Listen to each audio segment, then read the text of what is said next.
E se non estamos sós no universo? E se xa nos visitaron seres extraterrestres? E se, como aseguran algunhas testemunhas, estes seres secuestraron a persoas que aínda lembran o sucedido? O fenómeno das abduccións é un dos máis polémicos dentro do fenómeno ovni, pero tamén dos máis dolorosos, polas cicatrices que deixan na alma das testemunhas. Cando me di cuenta, en un momento determinado, aparecí no outro lado. É moi común que os protagonistas de encontros próximos con ovnis conten que cando ese obxecto voador non identificado está preto deles, sentan como se estiveran no interior dunha campa de illamiento. Claro, porque eu estaba en shock, pero recordaba nese momento. E claro, dixo, non vou falar, e tiña cara de medo, un medo moi grande, non vamos falar disto nunca. A mediados dos anos 80, milleiros de persoas aseguran que foron secuestradas por extraterrestres. Pero mirei cara arriba e había como unha especie de nave triangular, como cando ves uns cazas do exército por riba miña. O que sucedía, a diferencia dos cazas, é que estes non emitían ningún tipo de sonido. Ninguén imaginou xamais un crime tan horrible. A vítima quitáronlle a pel en vida nesta casa que agora cae a pedazos. E foi en circunstancias tan espantosas que ata os membros dos corpos de seguridade quedaron abraiados fronte á terrible escena. Pero por qué? Que levou aos asasinos a cometer un acto tan brutal? Tratábase dun crime ritual? Aínda que o crime cometeuse na Terra Chá, supostamente o encargo proviña de Madrid. Queda demostrado que Bautista Roca Felpeto mata a Ángel Castro Cabarcos nun lugar cercano a Fonfría. É dicir que despois de quitarlle a pel en vida do seu rostro, pegáronlle 2 tiros na espalda para rematalo.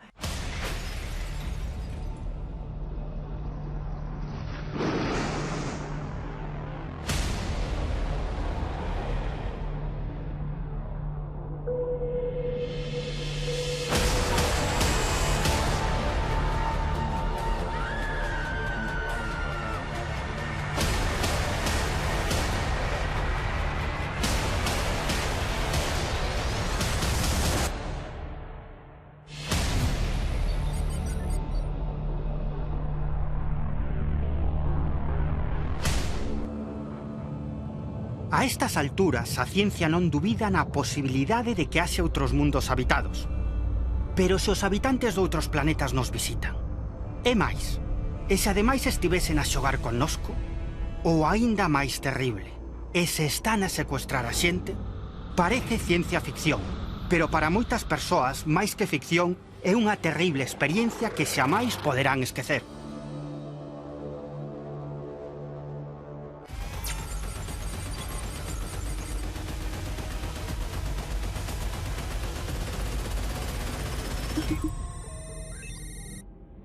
Pois era o ano 2016, eu estaba facendo o Camiño de Santiago, eu viña de Lugo, e salía das 10:30 da noite, facía todo o camiño de noite. Eu tiña unha promesa por chegar ao día seguinte a Santiago. Eu empecé alá en Lugo, collí toda a parte do camiño primitivo que ven de Oviedo hasta Santiago de Compostela. O camiño primitivo que se di que fixo Alfonso II Casto, o rei visigodo. Vale, eu viña, serían as 3:30 da noite, iba facendo o camiño con linternas, teño pilas de reserva tamén, porque claro, vamos, facelo de noite hai que levar. Cando me di conta, empezou a encontré unha negua toda moi densa, eu estaba facendo o camiño e me di conta de que en ese momento non empezaba a escoitar nada, o sea, no momento escoitabas aos cas, escoitabas todo o que había, porque aunque vayas de noite facendo o camiño, ti escoitas hasta a túa respiración, escoitas todo. En un momento empezou a darme conta que non escoitaba nada, é como unha campana de realidade, e empezaba a ver como a negua se estaba pechando, e se estaba cerrando a lo largo de min, e miraba arriba, miraba o ceo, e cando me di conta empecé a ver como un triángulo, unhas luces, un triángulo perfectamente marcado. Eu me creía que eran as estrelas. Estaba mirando e digo, como pode ser que teño aquí a negua e beso para arriba e estou vendo as estrelas. non veía moi tal. No, con lo cual, dices, bueno, sigo facendo o camiño, mirando ben as señais, mirando ben as conchas e os hitos do camiño, e cando me di conta, pois, aquele triángulo iba baixando hacia mí, e cada vez non escoitaba nada o que tiña ao meu carón do lado, non escoitaba nada, absolutamente, é como absolutamente unha campaña de realidade. Isto sería sobre as 3:30, 4 menos cuarto da noite. Cando me di conta, eso de que vas vendo como se va acercando, te pones un pouco nervioso, pero eu seguía mirando arriba, porque me parecía extraño, porque para min eran estrelas, pero como as estrelas se están acercando hacia onde estou eu iba andando. Cando me di conta, en un momento determinado, aparecí no outro lado, totalmente, estaba como desubicado, perdido. É moi común que os protagonistas de encontros próximos con ovnis conten que cando ese obxecto voador non identificado está preto deles, sentan como se estiveran no interior dunha campá de illamiento. Por qué? Porque de repente desaparece o son ambiente. Todo queda no máis absoluto dos silencios. Tampouco teñen ningún tipo de sensación térmica. É dicir, non senten nin frío, nin calor. Desde o meu punto de vista, isto ten que ver, quizáis ou probablemente, coa tecnoloxía tan futurista que empregan os ovnis.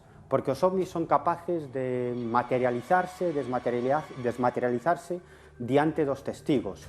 E, polo tanto, xeran todo tipo de anomalías electromagnéticas e incluso anomalías temporais. E iso é algo que captan as testemunhas, pero que logo non saben como explicar. Cando salí da néboa, era como se eu cortara perfectamente con un cutelo esa néboa. O sea, eu pasei unha perna para fora e estaba o meu corpo na parte que prácticamente non vías e para aquí era totalmente sin néboa. Era unha cosa irracional. Non sabía moi ben e me encontrei totalmente desubicado. Encontrar o camiño de novo casi 3/4 de hora, non contaba a posición do GPS no móvil. Lamentablemente, José Antonio non controlou o paso do tempo, non controlou a hora, pero é moi probable que teña un espazo de tempo perdido.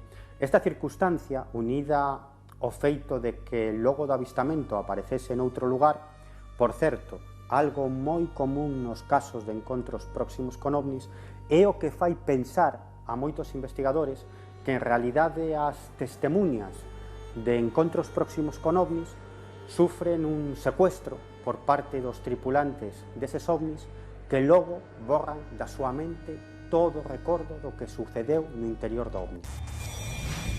Juan Ramón Guede, un mozo de Tui, que se mostra completamente convencido de que un ovni secuestrou no a él e ao seu tío unha noite do mes de agosto de 1989. Ambos pasaran a tarde nos arredores da cidade lavando o coche do tío de Juan Ramón. Cando regresaban a casa, contra as 10 da noite, viron que dun terraplén ascendía un obxecto voador enorme, duns 200 metros de diámetro.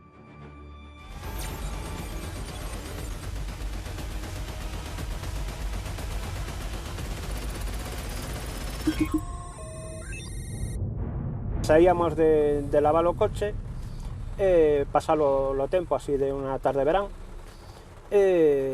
saíbamos para casa, antes de chegar á curva que hai ao lado do pilón de auga, mi tío, o meu tío, veu unha especie de resplandor moi grande, non? Entón parou o coche, me dixo, non saias do coche, agora volvo. Entón, eu non sei por qué, pero saín, apoyeime na porta, e nese momento é como se separase o tempo, como se alguén dera stop unha película.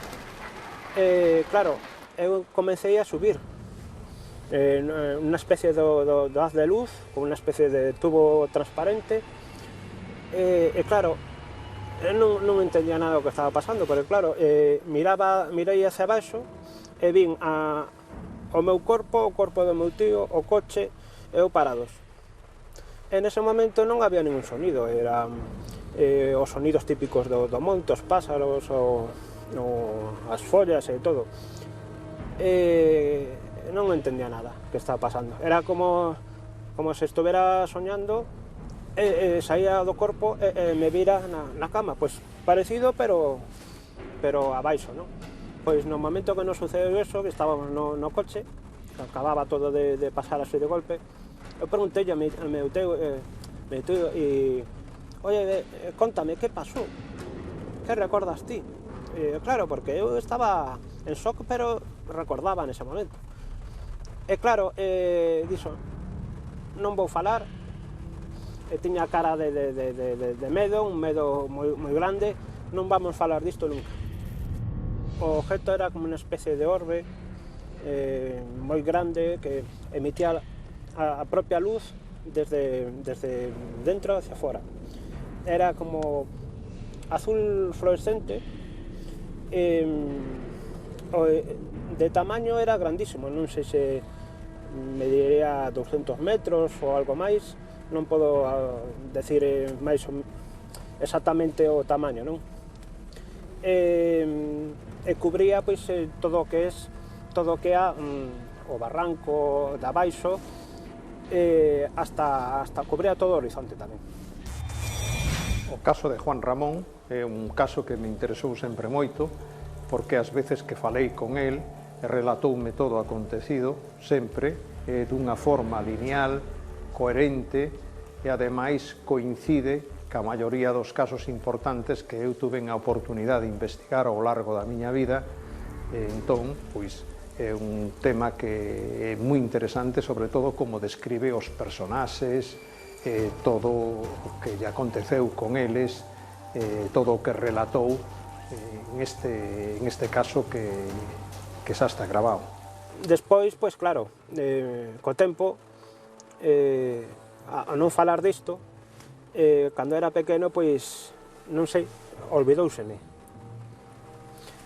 Claro, cando eso tiña 11 anos, cando comecei sobre os 16, empezaba a ter como flashes de memoria que me viñan como pequenos películas que me viñan á cabeza, recordando cosas, non?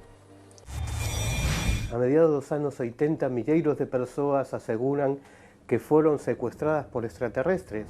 Quizás o detonante foi a publicación dun libro do escritor estadounidense Whitley Strieber, en la que él mismo aseguraba que foi secuestrado por extraterrestres no seu propio fogar.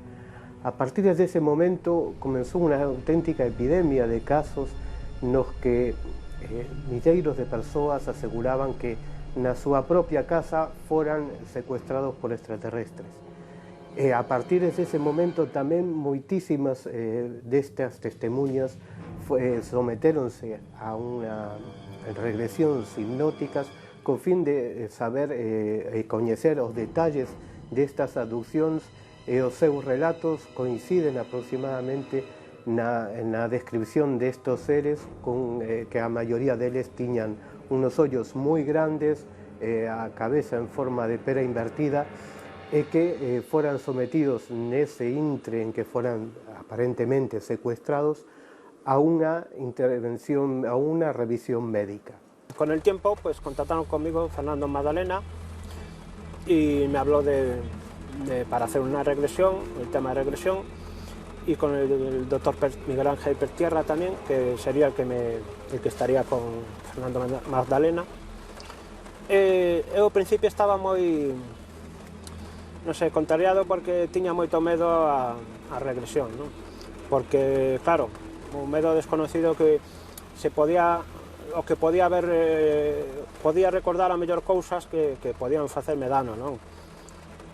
Non tiña por qué, pero claro, eu nese momento había pasado como unha especie de depresión moi grande. Estuve moitos anos pois con agorafobia, que non saía prácticamente de casa, máis que sacar o can, pouco máis ao redor da miña casa, non? Estuve moitos anos, perdín todo, perdín amizades, perdín paresa no tempo, todo, era como vivir nunha especie de cúpula de cristal onde podes ir, pero pues se traspasas esa fronteira psicolóxica, entraba en pánico e tiña que volver para atrás, non? Entón, claro, o que era sair de casa e meterse en unha habitación e facer a regresión, para min era algo desconocido que, bueno, pero que non sabía que iba a pasar, pero arméme de valor e, vamos, pues se fixeron empezamos a facer a regresión, puseron un aparato no dedo, o doctor Miraje Pertierra, que creo que medía os latidos do corazón, e Fernando Magdalena estaba ao meu lado e tranquilizándome, empezaron unha música especial para relaxarme e facer a regresión. Bueno, empecé a ver dentro da esfera da nave moi grande, claro, pero nese momento vin a mano dereita había dos mulleres, a mano da esquerda había un home moi alto, rubio, levaba unha especie de peto no peito dorado, non? Mirábame, estaba serio, pero non sei, eu estaba recordando cousas que eu tiña na mente, que era nese momento que tiña que recordar e non cando era xoven. Non sei por qué, pero tiña a intuición nese momento. Claro, presentáronse, unha das mulleres, es que é complicado decir, non? Unha das mulleres me dixo, sabes quen son eu? Eu aí dixe que si, empecé a chorar na regresión. O aparato no dedo que miraba as pulsacións comezou a baixar, porque ao principio tiña 160 pulsacións, estaba casi ao borde de que me dira algo, non? En ese momento baixou, non sei se, non recordo ben, pero en segundos baixou a 40, 50, máis ou menos. Algo que eu non entendo moito diso, pero según o Miraje Pertierra, que era algo inexplicable, non?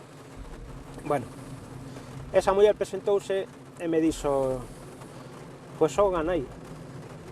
E eu dixen, de verdade es ti? Sí, e tiña un manto azul, tiña estrelas e movíanse. Era como un universo dentro do manto, non? E a muller que estaba ao lado, morena, pelo ondulado, da mesma altura, máis ou menos, as dúas medirían un 70, máis ou menos, non? Me dixo que non era. É complicado tamén, porque a xente pode pensar que, bueno, este está contando calquera cousa, pero me dixo que era Magdalena, María. E a outra muller que era María, a Madre de Deus. E claro, como contas isto? Porque eu estaba vindo, o outro home que estaba ao lado non falaba. Eu sentía unha voz que era como unha presencia, unha voz e unha presencia. Estaba no sitio, pero non logrei ver, nen saber quen era, aunque podía intuir, aunque nunca supe, non? A regresión hipnótica é unha técnica que permite levar a atención que temos presente a estados en que normalmente son parte do inconsciente e que normalmente non podemos acceder en unha tesitura normal. Se collemos un exemplo que máis ou menos todo o mundo coñece, que é o tema da informática. Temos o que é a memoria presente e o que é o disco duro, non? Onde está toda a información. Entonces é unha técnica que nos permite acceder a ese disco duro de forma facendo correctamente para non dañar nada do personaxe que estamos nós facendo a hipnosis, e entón pois tratar de conquerir toda esa información e traela aquí ao presente. Nos casos de abducción, o interesante é que permite que ese estado donde a personaxe que estamos investigando lle aconteceu e describe todos os pormenores e as circunstancias e aspectos que normalmente non acuden á mente normal, senón que viviunos solamente en ese estado en que el se encontraba, ¿no? Como o caso de Juan Ramón. O caso protagonizado por Juan Ramón non é único en Galicia, porque o número de abducións que tiveron lugar na nosa terra nos últimos anos lévanos a pensar que non son simples alucinacións, porque as testemunhas contan, ademais do avistamento de ovnis, que foron secuestradas polos seus tripulantes. Se isto fose real, cal é o motivo? Pretenden controlarnos de algunha maneira? Quizáis implantándonos no cerebro algunha clase de chip ou facendo experimentos médicos connosco?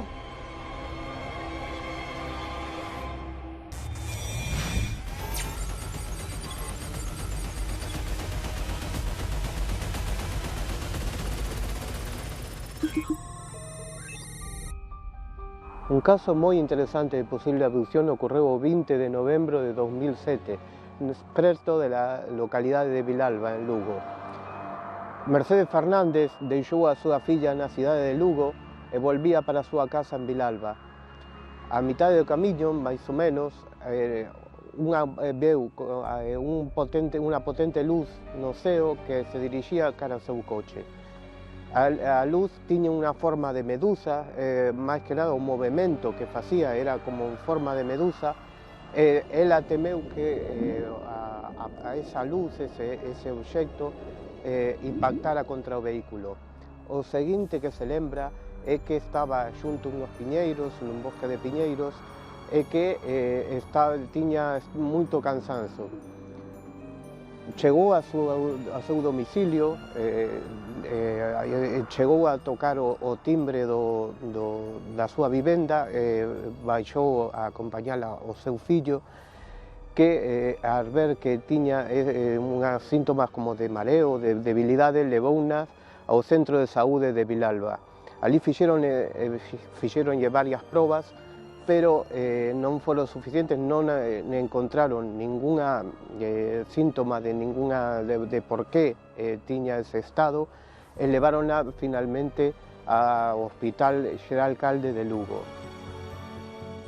No informe médico que obra en poder do equipo de Milenio, especifícase que a paciente se atopaba en bo estado de saúde. Cada certo tempo, os facultativos mandábanlle que tentase camiñar, ata que ás 5 da madrugada, por fin, conseguiu manter o equilibrio. Hai outro elemento que complica aínda máis as cousas neste caso. Mercedes colleu a súa filla na Coruña e deixouna en Lugo. E logo de Lugo tirou cara a Vilalba, que é onde vive. O caso é que o traxecto de Lugo a Vilalba é de aproximadamente media hora. Sen embargo, Mercedes entrou no centro de saúde de Vilalba ás 12 menos cuarto, tal como se reflicte no informe de atención urxente. Entón a pregunta é que sucedeu durante ese tempo. En realidade, Mercedes ten aproximadamente hora e media de tempo perdido. Esta circunstancia, desde o meu punto de vista, pode explicar o porqué da extrañeza deste avistamento, porque Mercedes, cando circulaba pola estrada, o primeiro que ve é un obxecto voador non identificado que se lle bota encima e que se achega bastante o seu automóvil ata o punto de que Mercedes chega a temer que ese obxecto voador non identificado poda impactar co automóvil. Pero logo o seguinte que lembra é que ese obxecto voador non identificado xa está á esquerda da estrada, sobre uns piñeiros. Polo tanto, a miña pregunta é: sei que a Mercedes foi abducida?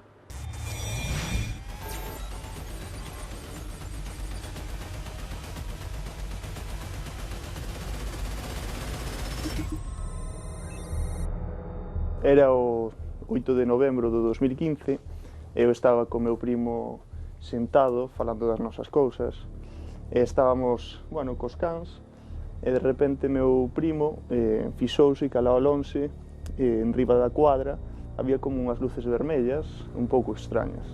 Entonces, pusémonos a mirar que era, e intentamos gravar co teléfono. Pero esa distancia, o móvil só captaba unha imaxe en negro.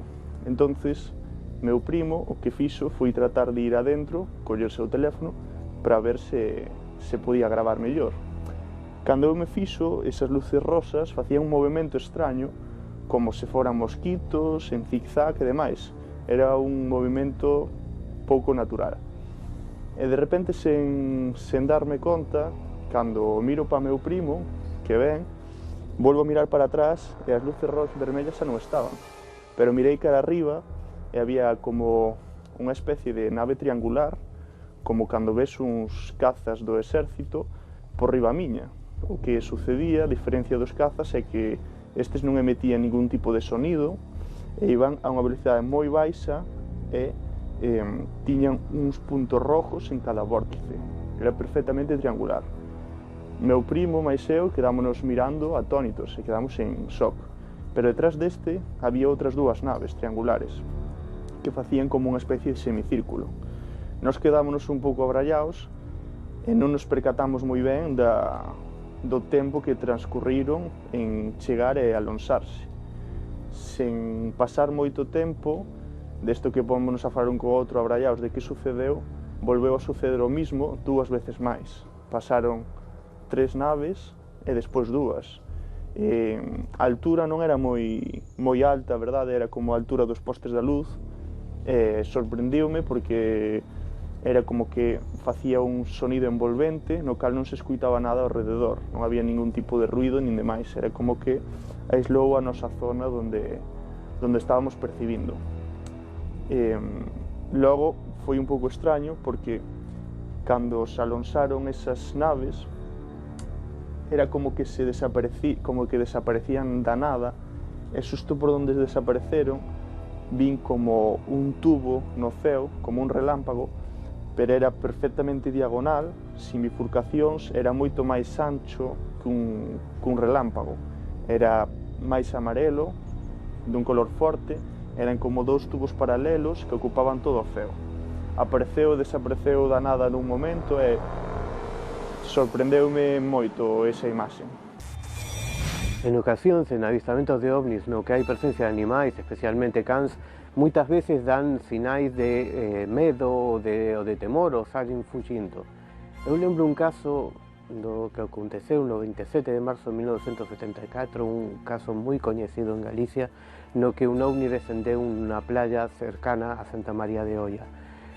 A testemunha Juan Minguela estaba na súa casa e vía dende as xanelas da casa esta praia e viu o avistamento, pero deuse conta de que ocurría algo extraño cando os seus cans comenzaron a uvear como se estiveran asustados.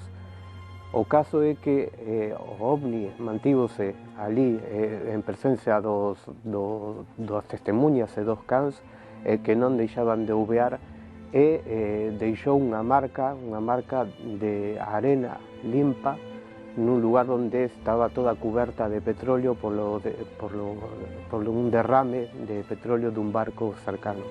Cando estaba a investigar este caso, tiven a oportunidade de falar con unha persoa que a mesma noite do avistamento de Iván e o seu primo, pero desde a cidade de Santiago de Compostela, contemplou 3 obxectos voadores non identificados de aspecto triangular. Sobrevoaban a cidade da cultura e finalmente desapareceron da súa vista na zona da área central, do centro comercial área central. Cando rematou e fomos para casa, que está aí ao lado, pois comprobamos a hora e había pasado sobre a hora e media. E nós, claro, pois facíasenos un pouco extraño o tema da hora, era algo que me chamou a atención, pero non di maior importancia, non?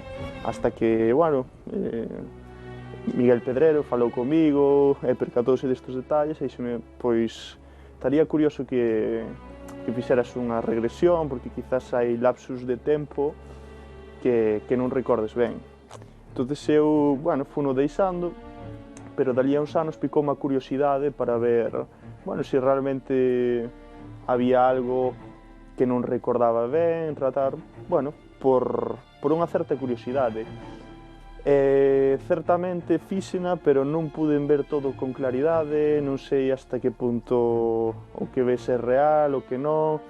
O certo é que vin como unha luz blanca, un pouquiño azulada, pois aparecía mentre estábamos no avistamento foron imaxes moi soltas, e pois tuve como avistamento de que estaba como nunha especie de cuarto blanco. Chamoume bastante a atención, había como unha especie de cristaleira, podías ver como o espacio, como a terra. Eu non xa a ciencia certa non sei que é real e que non, pero bueno, foi unha experiencia moi bonita, interesante, que dá moito que pensar. Eu penso que cada caso é diferente, hai que valoralo si realmente aconteceu, unha experiencia real ou é subjetiva. Ahora, existen casos que, sin dúbida, hai unha experiencia real. Outra cousa é como a interpretamos, se a interpretamos como extraterrestres ou como unha cuestión psicolóxica ou como calquera outra explicación que podería darse. Insisto, cada caso hai que valorarlo individualmente, pero sí existen experiencias reais para a testemunha, son reais.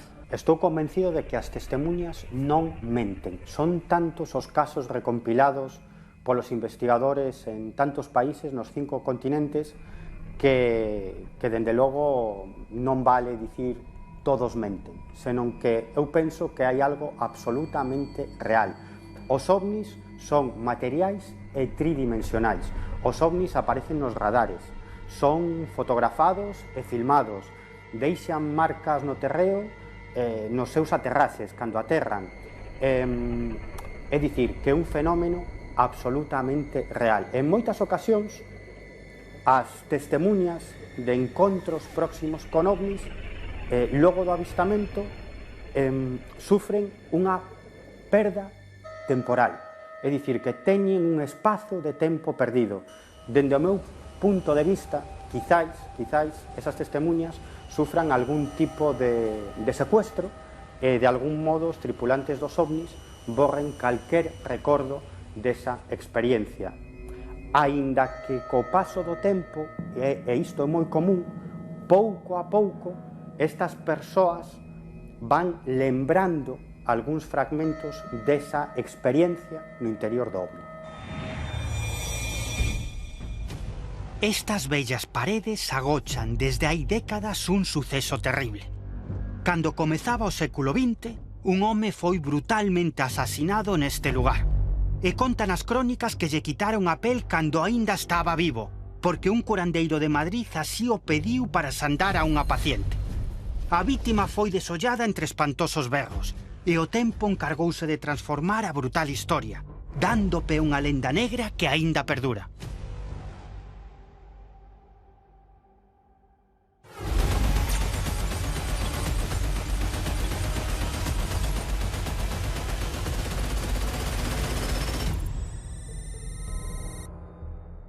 Aínda que o crime cometeuse na Terra Chá, supostamente o encargo proviña de Madrid. Nese tempo, na localidade madrileña de Humanes, traballaban toda unha serie de xornaleiros na colleita de trigo. Fundamentalmente de dúas localidades galegas, de Ladra e Insua.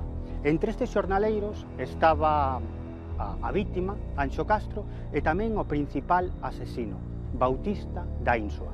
Todo comeza porque a muller do patrón destes xornaleiros sufría cancro de pel e os médicos lle dixeran que non tiña solución, que a súa morte era segura. Desesperados, acuden a un curandeiro. Este curandeiro dilles que a única posibilidade de sandar consistía en arrincarlle a pel da cara a un home vivo e que esa muller enferma de cancro de pel se colocase ese trozo de pel da cara dese home sobre o seu rostro. Segundo o curandeiro, esta era a única forma de sandar. O caso é que este home, o patrón, encárgalle a Bautista da Insua esperar na Terra Chá, en Vilalba, na súa casa, que teño as miñas costas, na casa de Anxo Castro.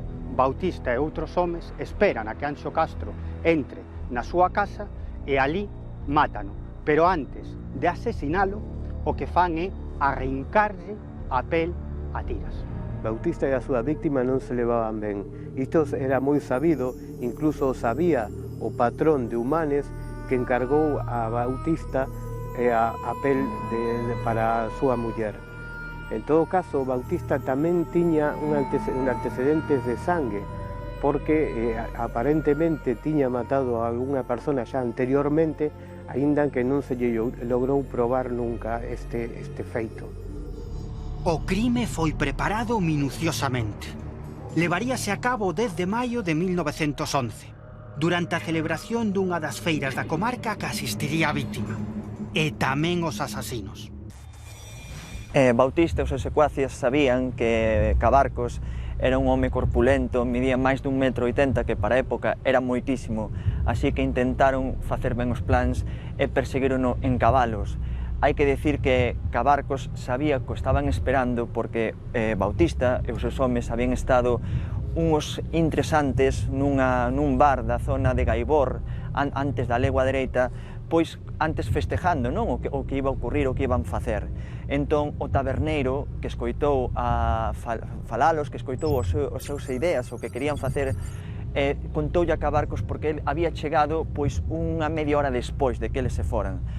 Ofreceulle un coitelo, un arma incluso, ou tamén que se quedara a dormir ali, pero Cabarcos, que era un home tremendamente valente, moi grande, moi corpulento, e que estaba pois acostumado a pelearse tamén con moita xente, porque aquela época era o que se daba, pois preferiu seguir o seu camiño ata a súa casa e foi ali entre o bar de Gaibor e a súa casa a legua dereita, onde estaban esperando Cabarcos e os seus homes a cabalo. Hai que dicir que o perseguiron durante uns 500 metros, ao principio intentaron atacalo, pero non conseguiron derribalo, nin cos cabalos, así que o perseguiron, el seguiu correndo hasta a súa casa e cando xa non podían máis, botáronse eles en riba del, din que incluso os cabalos tuveronse que poñer a dúas patas para que Cabarcos se asustase e caero só, e así foi a maneira que tuveron para derribar a súa víctima.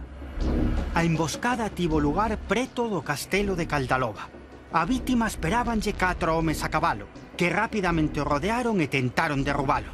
Pero era forte, e conseguiu percorrer máis de 500 metros, ata que os 4 xinetes abalanzáronse violentamente sobre el. Entre eles, atopábase Bautista. Despois de derribar a Cabarcos no chan, os asesinos collérono entre todos, conta a lenda e contan as historias dali de Vilalba que se escoitaba a Cabarcos gritar: Bautista, por favor, mátame, pero non me quite la pele en vida. Hai que decir que as casas, os restos dos povos escoitaban os gritos porque eran terribles, pero ninguén das casas se atreviu a sair, en primer lugar porque todos sabían de que se levaban moi mal entre eles, Cabarcos e Bautista, e sabían que era unha especie de axuste de contas, e tamén pola personalidade de Bautista, que era unha persona tremendamente violenta. De feito, xa estuvera atrás pois acusado dun asesinato que nunca se pudo probar. Hai que decir que despois de quitarlle a pele en vida do seu rostro, pegáronlle 2 tiros na espalda para rematalo, e di tamén o conta a lenda que tamén lle quitaron as orellas e fixeron unha especie de marcas na cara e no resto do corpo. Ola, doctor, son a inspectora Acevedo e o meu compañeiro, o inspector Torres. Que temos? Denonlle 2 tiros de gracia, despois de facerlle a mesma salvasada. Arrancaronlle a pel da cara, esfolaron a viva. Eu fui o produtor da película O crime da legua dereita, que comezaba 100 anos despois do fatídico feito, pero cando empezamos a rodaxe, sobre todo a preproducción, avisáranos que había unha especie de maldición en todo o que rodeaba a todo este crime. De feito, as 2 familias ainda non se falaban, era como unha zona oscura, non? Hai que comentar que nos fixéramos antes unha película, unha versión, que unha vez que a rematamos, caese o noso disco duro, e non podemos recuperar nada, e tivemos que voltar outra vez a rodar todo absolutamente desde o comezo. Esa foi a primeira cousa, porque nos empezou a pasar unha serie de cousas que non tiñan moito sentido e que eran moi extrañas. Esa era a primeira. Despois, por exemplo, que se nos había disparado un arma en plena rodaxe, que bueno, non pasou nada, pero que pudo ser algo moi duro para nós. E despois, sobre todo, que enfermou o noso director nunha meningitis que estuvo moi malo, ingresado no hospital así de repente, e sobre todo outro actor que lle deu un ataque moi raro no seu traballo, que non sabían os médicos moi ben que era, e que tamén estuvo realmente malo. E aparte deso tamén nos caían constantemente actores que dun día para mañá, que un día para outro nos decía que non podía asistir, e mesmo o día antes, unhas horas antes, ás 7 da tarde, un dos actores principais, dun papel principal, nos di que non pode vir, e entón eu teño que buscar outra persona en 4 horas para empezar a rodar o día seguinte. E, bueno, despois pasaban cousas raras. De feito, eu chego a chamar o director, a Luis Noriega, que era o meu compañeiro ali en Cool Films, o director da película, e digolle: Luis, hai que parar a rodaxe, que está pasando cosas moi raras. E sí que están pasando cosas raras, pero a película vaise facer, sí ou sí. Na noite posterior ao crime, un dos participantes no asesinato chegou á súa casa moi tarde e ali se atopou coa súa nai, coa que vivía. E o caso que este home dixolle a súa nai: sei que me contaron que mataran a Anxo Castro. E a nai, que o coñecía ben, o mirou fixamente e dixolle: fuches ti, ladrón. Así que este home optou por fuxir a Cuba para non caer nas mans da xustiza.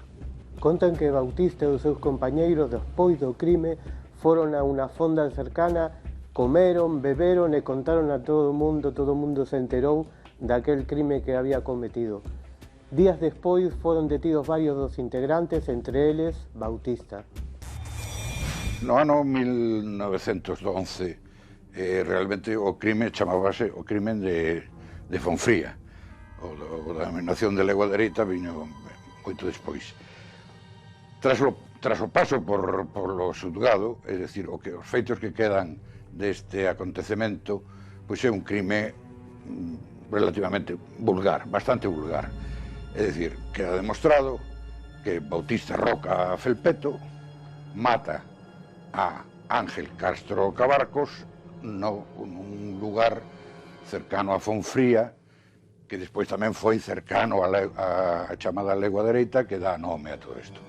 Por que o mata? Pois o que queda demostrado en sede xudicial é que estes dous homes son capataces de xente que vai a Sega, a Castela. E, en determinado momento, ou repetidamente, hai entre eles unha disputa por diñeiro, porque cobran máis, porque un cobra máis, porque un traballa nun sitio que iba a traballar outro, porque teñen disputas, digamos, deste calibre relacionados coa Sega, coa Sega en Castela, concretamente na provincia de Madrid, que é onde facían os seus desplazamentos.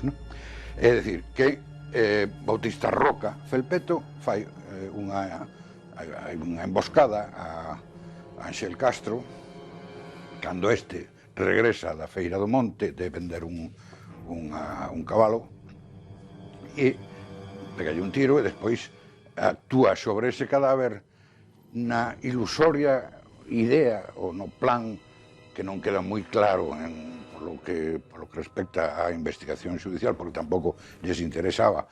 O que lles interesaba era realmente se era culpable ou non era culpable, pero digamos que queda constatado de que sobre ese cadáver empeza a facer unha serie de manipulacións cunha trencha de zoqueiro, probablemente.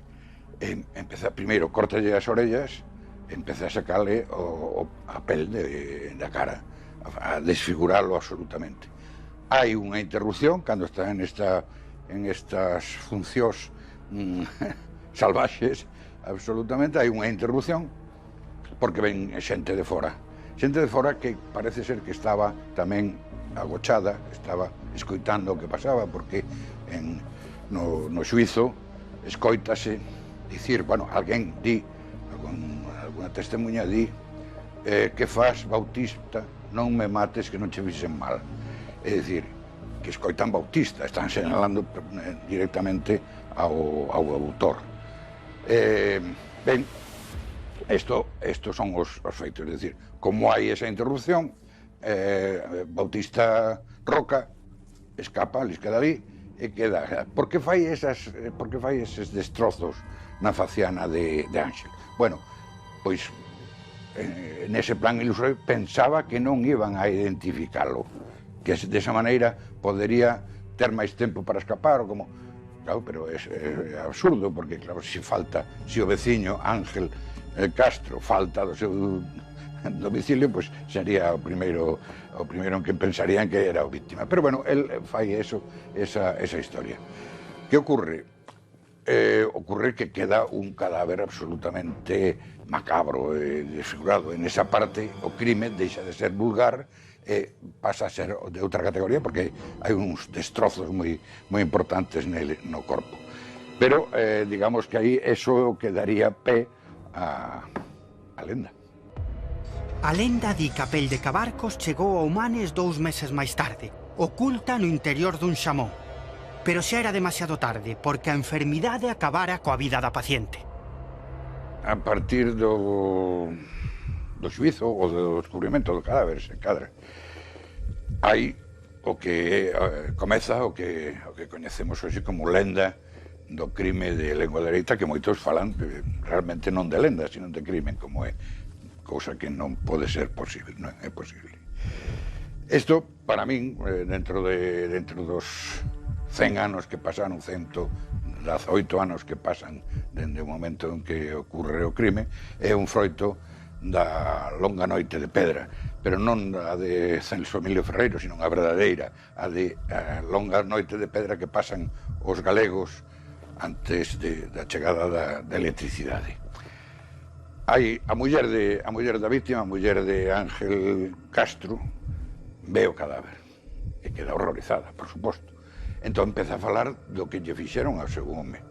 Empeza a falar aos coñecidos, a xente de Vilalba, a xente que acude a esas longas tertulias de lareira que en Galicia en inverno, pois podemos imaginar, empezan moi cedo, pois ás 6 da tarde xa non hai lume e xa hai que recollerse, xa hai que estar a carón da lareira, non?